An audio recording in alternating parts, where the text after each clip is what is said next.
So coming into 2021, probably go sit down at some point and really review this channel.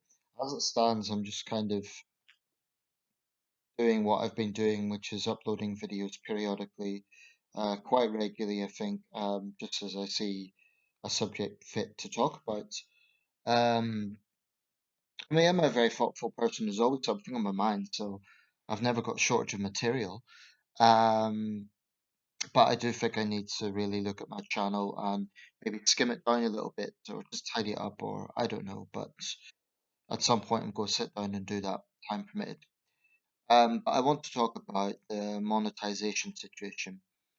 So if you've seen ads on my videos, you probably guess that I'm monetized. Um, I don't have the sort of level of views or um, subscribership that would warrant a huge deal of money. I was monetized for a while and I was getting like literally a few pounds a month. That was it. Probably I can claim something at the moment, but I haven't went around the mechanisms to do that because I haven't looked at the business side of this in depth, perhaps the way I should. I mean, I might well find myself getting a fair bit of extra cash. I don't know. But as a creator of naturally figures to be monetized, why not get paid for doing this? That would be a great thing. But recently, YouTube, like probably within the last half year, I don't know precisely when this started, but they've introduced this thing about self-monetizing. Probably last year, I should say. Um, no, I really don't like this, and I want to be clear. It's not so much the initiative behind it. I think it's probably a good initiative um, because it's a kind of hands-off approach, and these big tech companies know that there's controversies around how they use data and how they basically treat the people who help build them up. Um, but so I understand the intentions around it, I think, but I really don't like the way they do it. I really don't like it. And just looking in the comments on a how-to video, which was kind of explaining this, although I don't think it was really given particularly useful information. They're just explaining like why they do it. But I'll give an example, and any other creators out here will know this. If you're not a creator, you won't know this, but this is what they do. When I monetize a video, I go through like the keywords, I go through the subject. So if it's most of my videos fall under news and politics, sometimes education if it's a more broad issue. Um, so I'll click all that stuff. I'll click public view and so on. But there's a section on um, basically self-regulating.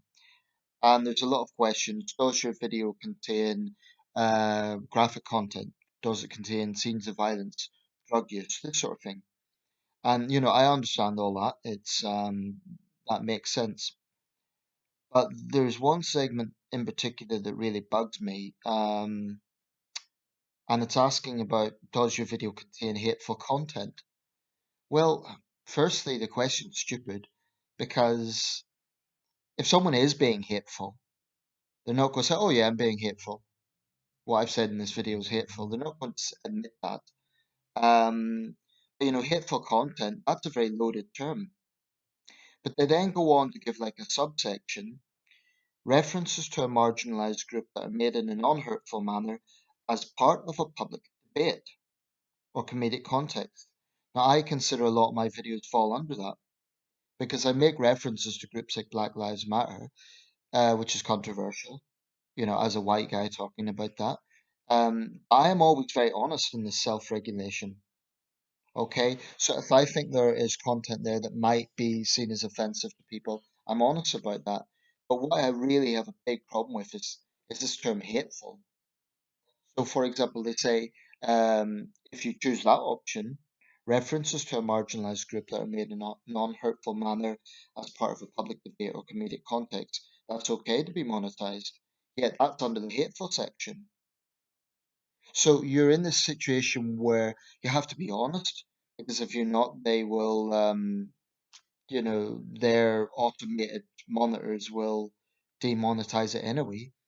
Um, but if you are honest, they don't go along with that. So I've, on a number of occasions, requested reviews. Nothing's changed. I.e., if they put the little yellow, it's like a sort of, whilst you're waiting for something to be monetized, I guess they check it out. But honestly, whoever came up with the design of this doesn't understand common sense. Because someone who is being hateful, let's say they're coming out with a tirade, basically hate speech, they're not going to be honest about that. So the self-regulation idea is good, but the way it's worded, it reminds me of these infuriating questionnaires where they ask questions that are impossible to answer because they bring you in circles and they don't give a common sense option for a reply. So whoever designed this just doesn't understand how the human mind works. But there's another thing about this, which is the arrogance of these big tech companies. Now, people might think I'm being ungrateful because I'm using the platform right now. But I would argue it's a mutual contract because creators like me, okay, I'm very, very small part. There's millions of others. But, if these tech giants take creators like myself for granted, and if they just, impose these things without listening to feedback, it just breeds resentment. Um, and it does feel like a David and Goliath situation. They could do what they want. They're immensely powerful, and their CEOs are among the richest people in the world. That's not a conspiracy theory, it's just a fact. So it's a David and Goliath situation in some ways. I mean, the way I feel with the self monitoring, I feel like I'm walking on eggshells because I'm trying my best to be honest and say, okay, yes, my video, I'm covering serious subjects. Yes, I am. I'm being honest about that. Yet there's this threat then of being demonetized. So that makes me think anyone who talks about topical issues just talks about it without even necessarily, okay, I guess I am opinionated, but I can honestly say I never make threats. I never show graphic content. I rarely swear, very rarely. So I'm thinking, if I criticize Black Lives Matter, are they going to term that hate speech? It does make you wonder what's going on behind the corridors of tech power. And if someone from YouTube is watching this, this is my feedback. This is what I think of it. Badly worded. Instead of does your video contain hateful content, how about does your video contain controversial content or even polarizing content I could live with? But hateful content, that's a very loaded term for this context. And I wonder do other creators out there feel the same way? Because, it's a David and Goliath situation. Because if they demonetize, they won't tell you why. Or they'll say, you did not sufficiently self-regulate. But again, they won't really explain why. Um, so it does make you wonder what's going on. So someone from YouTube will be watching this, they'll have to check the monetizing. Well, this is my feedback. It's it's contradictory and badly worded, the options that you give. Particularly, I'm thinking particularly of that hateful content section. That's my feedback, YouTube. Please take it on board. Because without creators like me, you wouldn't build up being built up to, one of the world's biggest companies. And I'm grateful for this. I'm grateful for the platform, but that's, tempered by frustration at the David and Goliath situation.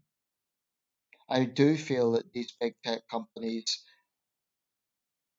I think they take members for granted because a lot of people will complain, but they won't leave the service. They won't unsubscribe or leave. So they kind of take it for granted. And they just do things without consulting people. And I do think there's a real power dynamic there. And I think these big tech giants need to start really, really listening to the people that have built them up to what they are. I don't think that's unreasonable.